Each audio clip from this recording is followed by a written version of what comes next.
Bada boom! Realest champ in the room! How you doing?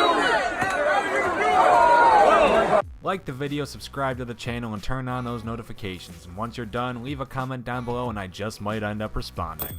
Wow, it has been a strange few weeks of professional wrestling. We've been compelled to make a list regarding releases because, well, it appears to be that time of year again. Spring cleaning is on its way and we're already seeing names dropping out of the company, but this year, it appears they're on their own merit. We'll get to them eventually, but for right now, MD Wicket needs our 10 recent WWE releases and where they're at right now. Number 10, Jack Swagger. As someone not paying attention in the slightest to Jack Swagger before making this list, goddamn am I impressed with Jack Swagger. I'm sitting around scrolling through the squared C when all of a sudden I'm greeted by at least 4 threads about fucking Jack Swagger in 2019. Since when does this boy start making noise? Nobody told me he moved over to Bellator and decided to pick up a win over some fat, out of shape old dude. I loved it. It was like genuinely impressive. He wrestled his way to a victory and then cut one of the most dog shit promos I've ever heard, but that's Jack Swagger for you. Hey, sometimes to convince Vince, you have to convince, baby. What the fuck does that even mean? We, indeed, the people. The former WWE World Champion tonight. Take that hip down. There's It's all over. Jake Hager by submission.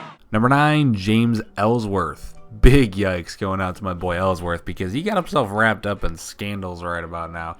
After a surprise return and subsequent firing from the WWE that lasted as long as Hornswoggle's spot in the Women's Rumble this year, James Ellsworth found himself out on the indies faced with an arena's worth of controversies. With Snapchats coming out along with worried articles about Ellsworth's apparent pedophilia, a massive spotlight was being shown over the man's career, which, guilty or innocent, has unquestionably taken a hit.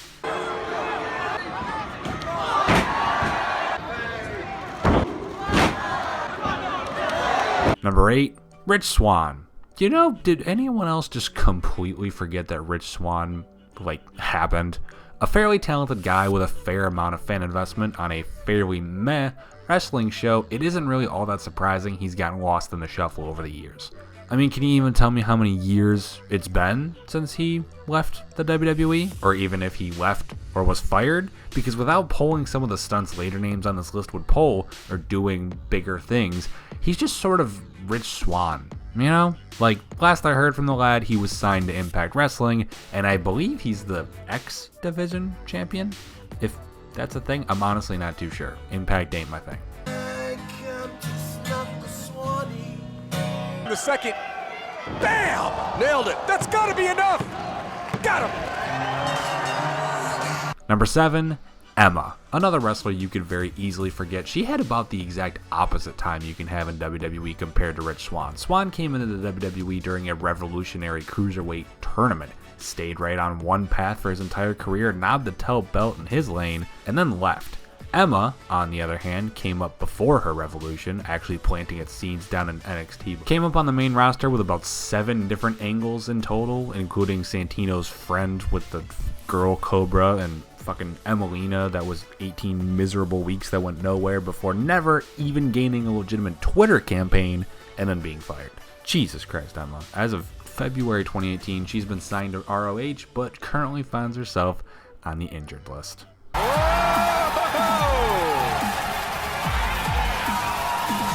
Skin condition. People didn't know I had it really, but I've had it all through my career, and I would just wear certain things to hide it, or so I don't wear my hair down often sometimes if it's on my neck. Number 6, Big Cass. Oh, how the mighty have fallen all the way to the floor, all 7 feet, and you can't teach that hitting the fucking floor. Well, that got a little bit dark, especially considering the fact that last we saw of Big Cass, he was actually suffering from a seizure. So my apologies, Mr. Cass, but hey, at least you cleaned up that name after leaving WWE in June for public intoxication and disobeying Vince McMahon, the true unholiest of the sins. Colin Cassidy took it upon himself to find a brand new name, and guess what, folks? He was not good at it. Big Kaz with a big pair of Z's, because that name should put you to sleep. It's so goddamn dreadful. Big C, though. I can deal with Big C. That's good. I like it. Not for a bunch of 9-to-5 Joe Schmo. And you're damn right, you gotta start! I'm from the big leagues. I've done it all. I'm a star. because I'm a star!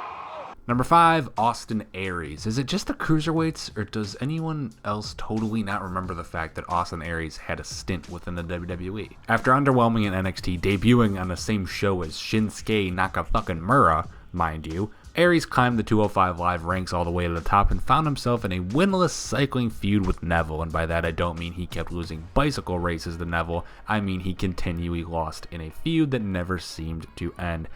How ironic is it that I have someone on this list who quit the WWE because he couldn't go over someone else who was in this list who subsequently left WWE because of issues involving the person he wasn't being put over? That's like fucking crazy. Anyways, he's sort of in Impact, but like sort of not. He's like been signed there since early October, but he hasn't wrestled since then, and like had to be taken home the last day he was there, but he wrestled on like January 3rd. Not for Impact, so it's like complicated. But before then, there's only one thing left to do. Oh, a kick shot from Austin Aries. And that arm looks all right now, Josh. So do his legs.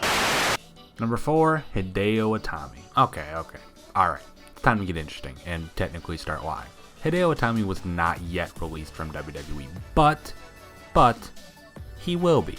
Hideo asked for his release earlier last month, and it was confirmed not too long ago that yes, Hideo Itami will be leaving the WWE soon. WWE's in a bit of a weird spot right now with AEW on the rise and the indies doing better than they've ever been. Vince doesn't really want to be dropping talent right about now. Whether this means he and Hideo came to some sort of agreement involving large payments, or Hideo putting in his word to not go to certain companies, we'll never know, but the man wanted to leave, and so he's going to. Good for him, and not good for the poor fucking Revival. And now dragging over Hideo Itami. Tozawa goes up, comes down. Tozawa victorious. Number 3, Neville.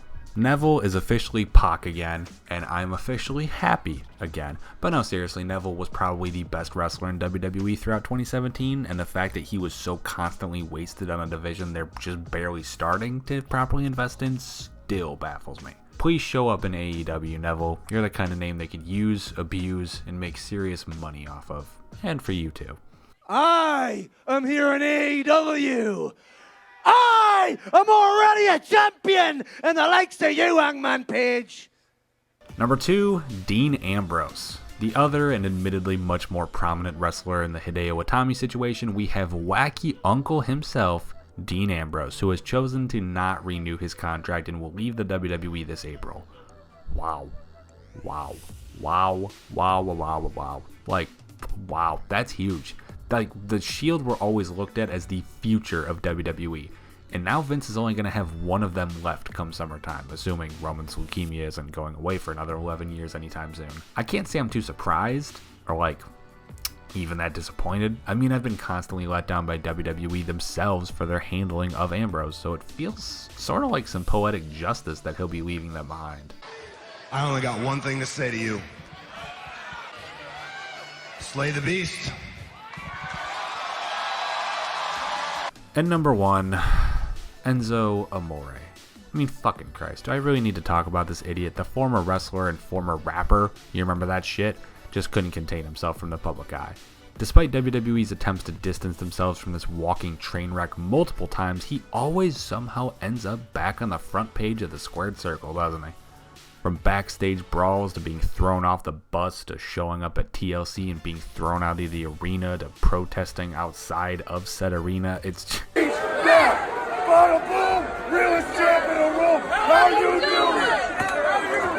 It's safe to say that Enzo is a bona fide psychopath and a certified 10-year sentence just waiting to happen. And you can't teach that.